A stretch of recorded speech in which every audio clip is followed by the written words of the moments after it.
Hello students, we are going to continue exercise 12.2. Question number 4, read the statement. A triangle and a parallelogram have the same base and same area. एक triangle और एक parallelogram दोनों का base भी same है, खास बात है दोनों का area same है. If sides of the triangle are 26 centimeter, 28 centimetre and 30 centimetre. Triangle के तीनों साइड्स दे रखी हैं, right. And parallelogram stands on base 28 centimetre और पैरेललोग्राम का बेस दे रखा है. Find the height of parallelogram. हमें पैरेललोग्राम की हाइट निकालनी है. सबसे पहला काम यहां पे क्या करेंगे, देखो ट्राइंगल की तीनों साइड्स पता है ना हमें, तो ट्राइंगल का एरिया हीरोन्स फॉर्मूला लगा के निकाल सकते हैं, राइट. और जितना ट्राइंगल का एरिया होगा वही पैरेललोग्राम का एरिया होगा. तो सबसे पहले हम ट्राइंगल का एरिया निकालते हैं. यहां पे देखो हमारे पास तीनों साइड्स की वैल्यू, यानी कि ए को मान लेते हैं 26 सेंटीमीटर, बी 28 सेंटीमीटर और सी तीसरी साइड मान लेते हैं 30 सेंटीमीटर, राइट. सबसे पहले सेमी पेरीमीटर कैसे निकालते हैं, A plus B plus C by 2. तीनों को ऐड करेंगे, ये आपने कर लेना बेटा, स्टेप सिंपल है. 26 प्लस 28 प्लस 30 डिवाइड बाय 2 कितना आएगा, देखिए 30 और 20 50, 50 और 20 70, 70 और 8 78 थे 84, 84, 84 बाई 2 करोगे तो 42 सेंटीमीटर. एस की वैल्यू 42 सेंटीमीटर आएगी. हमें एरिया ऑफ ट्राइंगल निकालना है. एरिया ऑफ ट्राइंगल मैं यहीं पे शुरू कर रहा हूं. देखो एरिया ऑफ ट्राइंगल, क्या फॉर्मूला था इसका, root S into S minus A, S minus B, S minus C, ये फॉर्मूला है. चलिए एस की वैल्यू 42, एस माइनस ए की आपने निकाल लेनी है. 42 में से 26 माइनस करेंगे तो क्या आएगा 16. एस माइनस बी, 42 में से 28 माइनस करेंगे तो 14.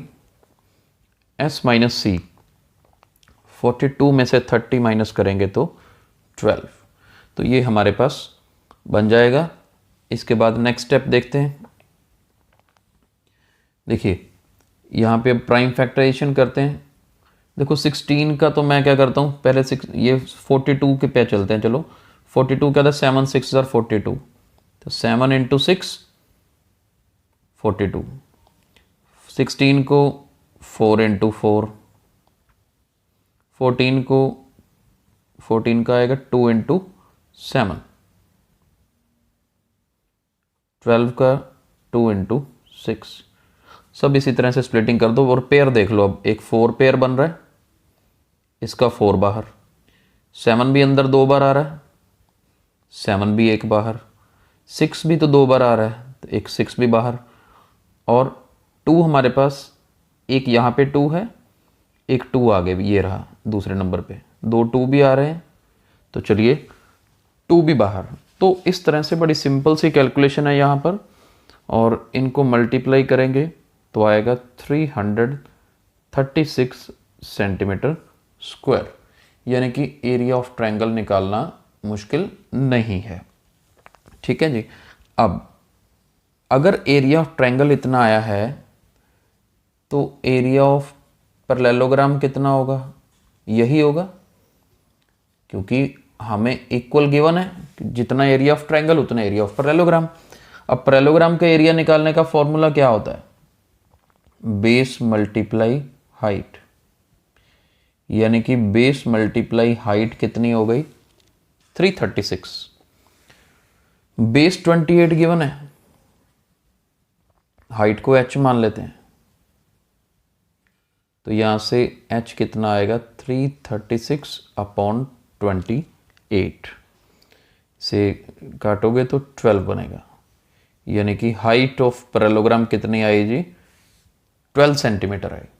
आई होप ये क्वेश्चन समझ आया होगा, बड़ा सिंपल सा क्वेश्चन था. Let's move to next question. चलिए क्वेश्चन नंबर 5 देखते हैं. A rhombus shaped field has green grass for 18 cows to graze.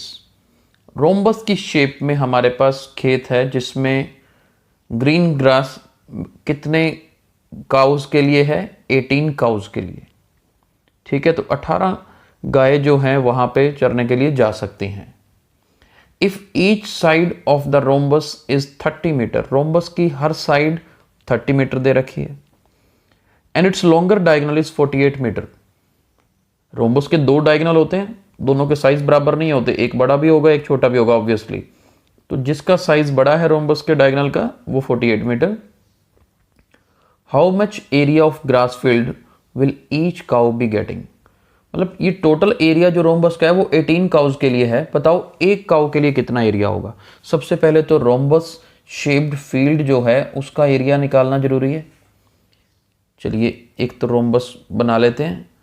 ये ABCD सपोज करना है कि ये रोम्बस है और इसकी हर साइड कितनी है? 30 मीटर। ठीक है, और एक डायगोनल दिया हुआ है, ये डायगोनल सपोज कर लेते हैं कितना है? 48 मीटर। हमें डायगोनल्स ये याद रखना है, रोम्बस के जो डायगोनल्स होते हैं परपेंडिकुलरली बाइसेक्ट करते हैं।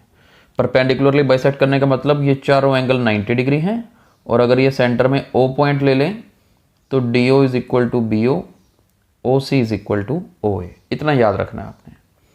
अब मान लेते हैं कि चलो ये जो लेंथ लग रही है डायगोनल की ये बड़ा लग रहा है, तो इस डायगोनल को 48 मीटर मान लेते हैं।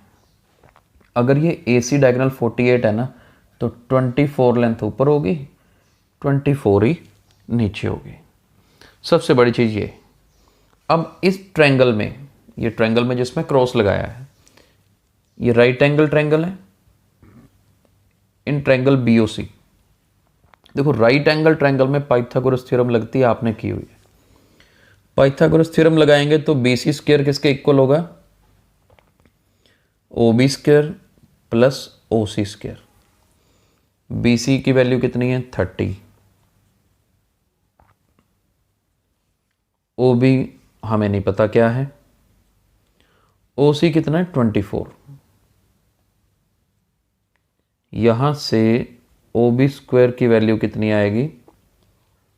30 स्क्वायर माइनस 24 स्क्वायर। ठीक है जी। यहां पर A square minus B square का फॉर्मूला भी लगा सकते हैं। क्या बनेगा? A plus B, A minus B। 30 plus 24 करेंगे तो 54। 30 में से 24 माइनस किए 6। इधर है जी OB स्क्वायर। अब OB क्या होगा? स्क्वायर रूट किसका? 54 इंटू 6 का। 54 को क्या लिख सकते हैं?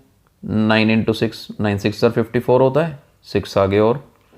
अब 9 का स्क्वायर रूट 3, ये पेयर में आ रहा है 1 6 6 का, यानी कि 18। तो ये हमारे पास कितना आया जी? 18 मीटर। तो ये OB की वैल्यू 18 आ गई जी। अगर OB 18 है तो देखो OD भी क्या होगा? ये भी 18 होगा। यहाँ तक कोई कंफ्यूजन नहीं होनी चाहिए। ये 18 तो ये भी 18, क्योंकि डायगोनल्स क्या करते हैं? बाइसेक्ट करते हैं। अब हमें क्या निकालना है? पहले तो पूरी रोम्बस का एरिया निकालना है। चलिए, एरिया ऑफ ABCD, रोम्बस का एरिया का फॉर्मूला क्या होता है?